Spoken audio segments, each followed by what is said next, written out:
I'm currently doing two things that I've not done for a very long time, and combining them both together at the same time is a scary thing. Probably shouldn't be doing it, especially not on this busy road. Anyway, I'm out here. It's a hot day, 24 degrees I think at the moment. I've got hay fever, so if I sound a bit nasally, that's probably why, or nasalier than usual. Nasalier, that's a word now. Anyway, the reason why I'm out here today is because I'm currently filming on the Canon EOS R, and I always have it in C Log mode. I've never had it in one of the standard picture profiles that come with the camera, so I was wondering if those picture profiles are any good, and if you could get away with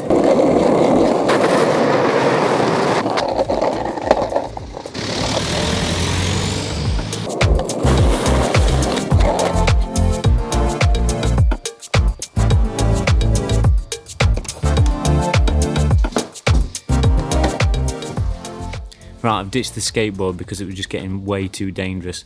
Too many vans whizzing past me at 90 miles an hour, and it's a bit scary, especially with the camera as well. I don't want to be dropping it.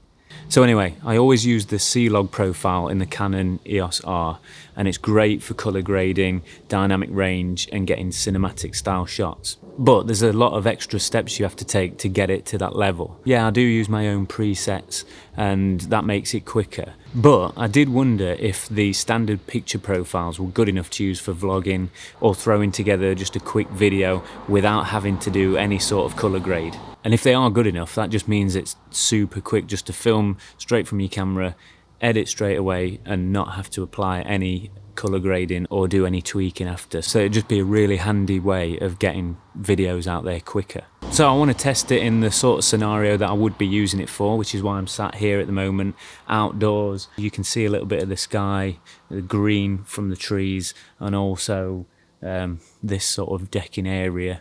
But also I'm going to go inside in a bit and test it under some artificial lighting in the studio room to see what it's like there.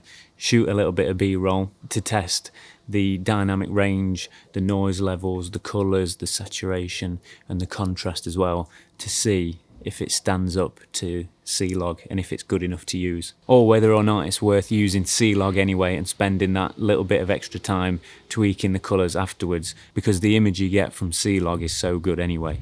But we'll see what it's like. So at the moment I'm filming in C Log.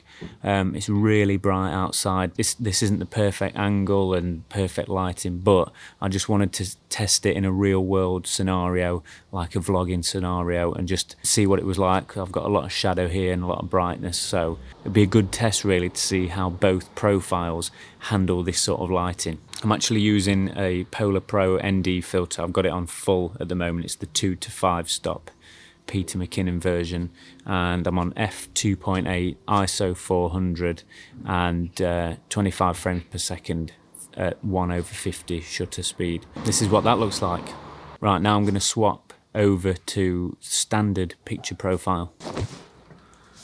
So this is what the standard picture profile looks like straight out of camera. I've made no tweaks to it whatsoever.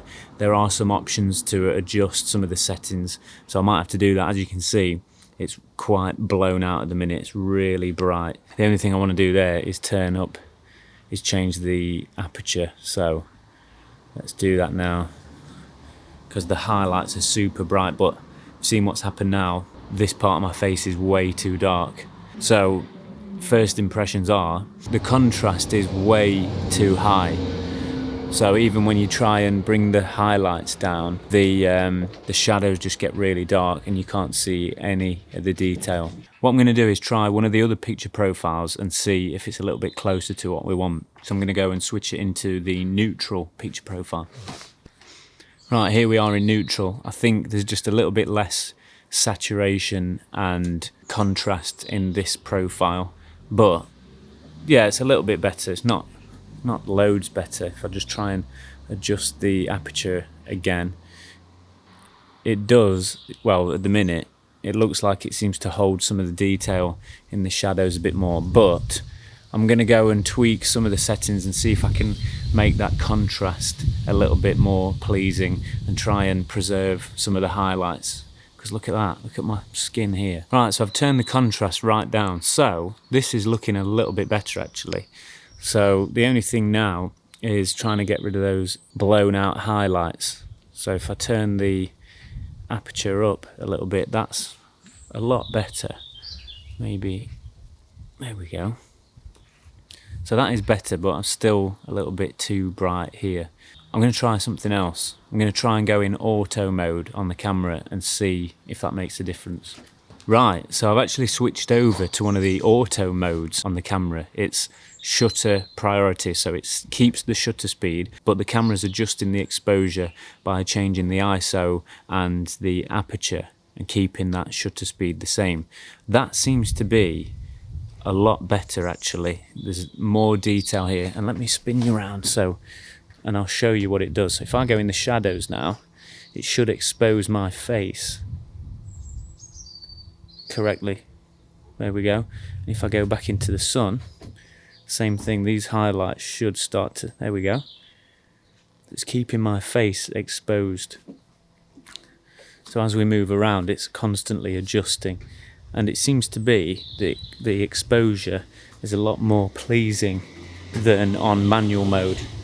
So there's a handy tip for you. If you're using the standard picture profiles in the camera, then switch the camera into auto mode. This makes me think though, your phone has built-in software that alters the exposure for you. So I'm just wondering if the software in the phone is better than using this sort of camera.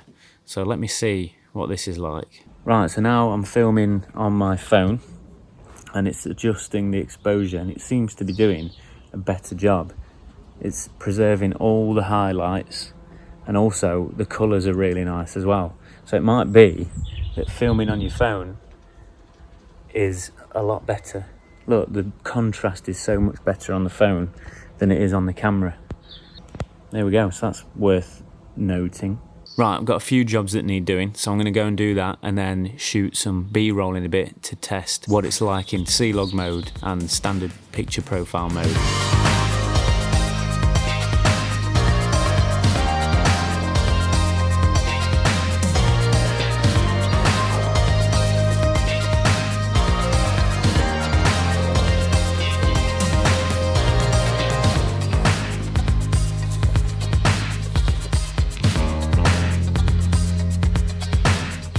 We're having a barbecue tonight and we got this on offer yesterday, so I'm going to set this up ready for later.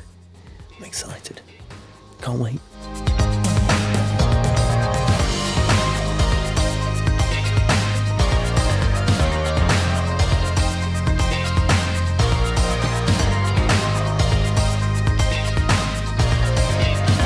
I've been doing some time-lapse throughout this video, as you've probably seen already, but what I've noticed is you can't use the C Log profile when you're shooting time-lapses, so you have to use one of the picture profiles anyway. So that's worth noting, because it might mean that you have to tweak those settings slightly to get your time-lapses to look how you want them to, or to match your C Log footage if you're shooting the rest of the video in C Log. Right, I've done it. Look at this. Look at that. Well chuffed. Got a little thermometer on it, look. Built-in temperature gauge. Anyway, so what I'm going to do now is do a little bit of B-roll of the new Barbie, so you can see the difference between the C Log and the standard picture profile. So let's have a look at that now.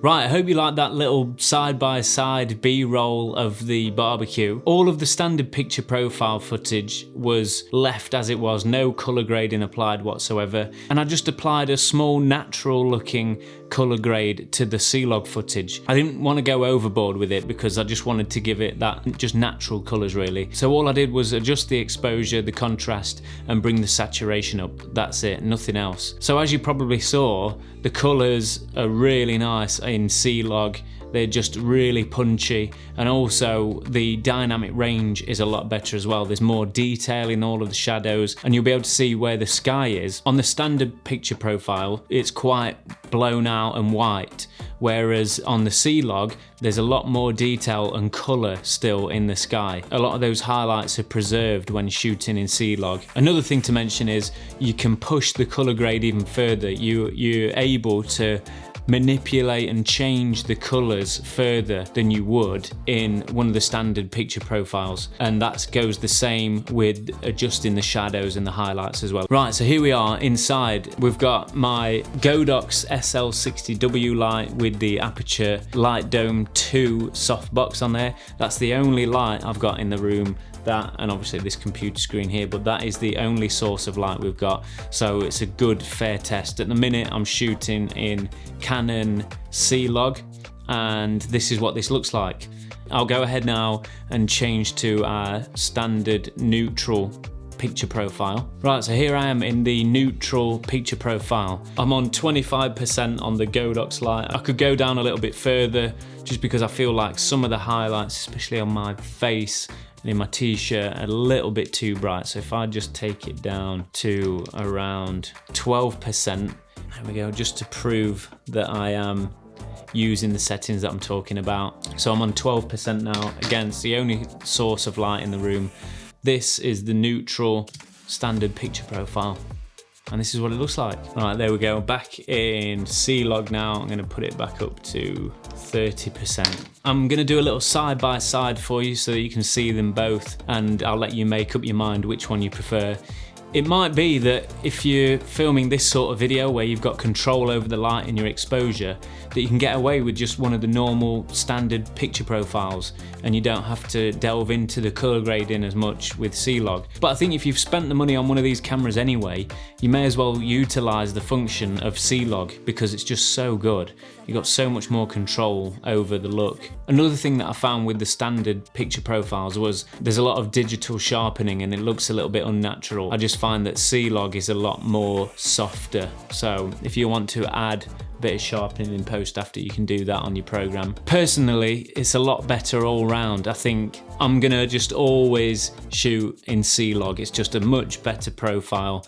You don't have to do that much color grading anyway. In fact, you have to do more color grading to try and get one of the standard picture profiles looking anywhere near as good as a C Log. So once you've got your presets sorted, that's it. That's all you have to do. Apply one of your presets, a little bit of tweaking here and there, and that's it. You're good to go. The conclusion of this video is, personally, I would always shoot in C Log if you've got that in your camera. But if you do go for one of the standard picture profiles, then try and make sure that you shoot in one of the auto modes if you're outside vlogging.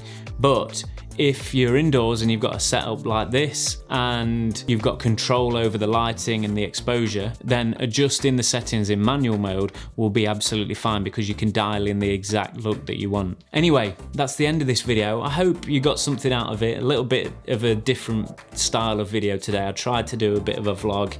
It took me 3 days to do, 3 different attempts at filming, just so difficult. So I'd give it up to the daily vlogging people who do that every day.